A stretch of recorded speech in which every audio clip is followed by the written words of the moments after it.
Bengali moms কিচেনে আপনাদের সবাইকে স্বাগত। আমি সোমা সরকার। আজকে বানাতে চলেছি, যেহেতু সামনে রথ আসছে ওর জন্য আমরা বানাচ্ছি আলুর দম। তো লাল লাল ঝালঝাল করে একটু আলুর দম বানাবো, কেন রথের জন্য আলুর দম হচ্ছে ফেমাস। তো চলুন কীভাবে বানানো যায় দেখা যাক। দেখুন, আজকে আমাদের লাল লাল ঝাল ঝাল আলুর দম বানানোর জন্য প্রথমত আমাদের লাগছে এই যে আমরা মশলা বেটে নিয়েছি। হ্যাঁ, মশলা বেটে নিয়েছি। এটা দিয়েছি আমরা আদা, রসুন, লঙ্কা আর পেঁয়াজ তিনটে একবারে বেটে নিয়েছি। মশলার পরিমাণ বেশি রেখেছি, কেন আলুর দমের গা মাখা হয় তরকারি, তাই নিয়ে নিয়েছি টমেটো পিউরি। দুটো বড় টমেটোটাকে আমি পেস্ট করে নিয়েছি। আর নিয়েছি এটা ক্রিম নিতে হবে, এর কালারটাও আসে আর ক্রিমের একটা ভাবও আসে, ক্রিমনেস। আর এটা হচ্ছে আপনার কসুরি মেথি। আর এই যে আমাদের সেই ম্যাজিক মশলা, আমাদের সানরাইসের আলুর দম মশলা। এই যে আলু আমি বয়েল করে রেখেছি আগে থেকে। তাহলে চলুন কীভাবে বানানো হয় দেখা যাক। বন্ধুরা, আমি কড়াই চাপিয়ে দিয়েছি, তার জন্য নিয়ে নেবো এই যে সাদা তেল। তেলটা একটু বেশি নেবেন।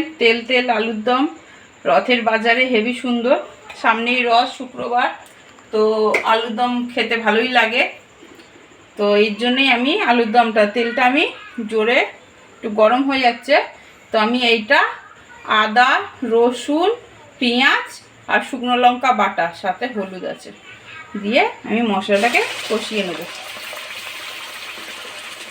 আমি জিরে ব্যবহার করব না, জিরে ব্যবহার করলে জিরে গন্ধ ছাড়ে, তো আমি জিরেটা ব্যবহার করব না।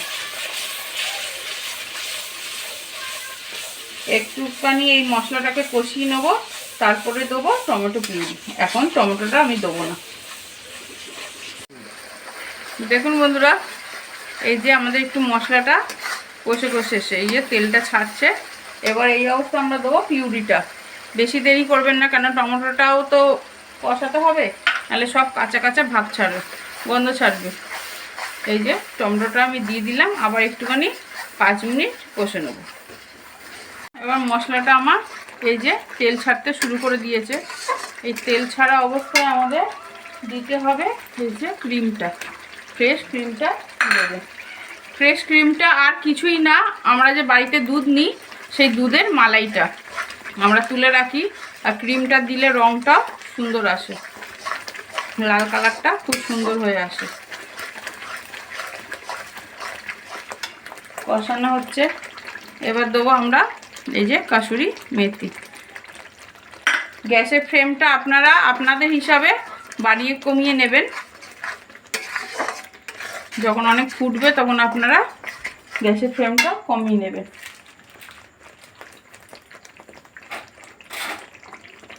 এবার আমরা দেবো সেই ম্যাজিক মশলা, সানরাইসের আলুর দম মশলা।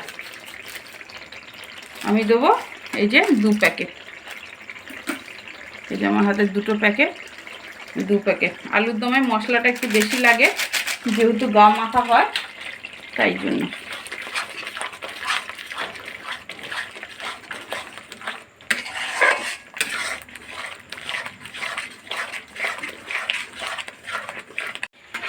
দেখুন, এই যে আমাদের মশলাটা পুরোভাবে কষানো রেডি। এই যে আমাদের গাটা ছেড়ে দিয়েছে তেল।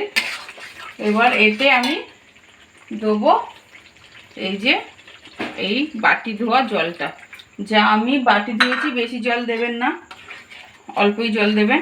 আর গ্যাসটা আমি তেজ করে দিলাম। এটাকে একটুখানি 2 মিনিট নাড়িয়ে নিই, কেন যেহেতু বাটি ধোয়া মশলা ধোয়া জল, এটা একটুখানি ফুটে নিলে আদা রসুনের গন্ধটা ছাড়বে না।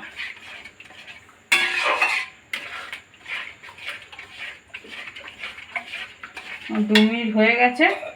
এবার আমি দেবো এই যে বয়েল করে রাখা আলু। আমি আলুর মধ্যে নুন দিয়ে আলু কষিয়েছি, একটু পরিমাণ মতো নুন দিয়ে দেবো।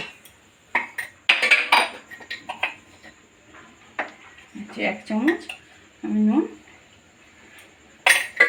আন্দাজ করেই দেবেন নুনটা, কেন যেহেতু আলুতে আগে থেকে সিদ্ধ করেছি। কেন আলুতে নুন দিয়ে সিদ্ধ করলে আলুটার মধ্যে নুনটা আগেই ঢুকে যায়। তো এই অবস্থায় আমি আরও 5-10 মিনিট নাড়াচাড়া করব। দেখুন এই যে আমাদের আলুর দমটা পুরো রেডি। আমি 10 মিনিট ফুটিয়ে নিয়েছি। এবার আমাদের পরিবেশনের জন্য রেডি। এটা আমাদের দেখুন কালারটা কি সুন্দর এসছে না? অবশ্যই চেষ্টা করবেন ফ্রেশ ক্রিম দেওয়ার। ক্রিম দিলে কালারটা এত সুন্দর আসে। তা চলুন সার্ভ করে নিই।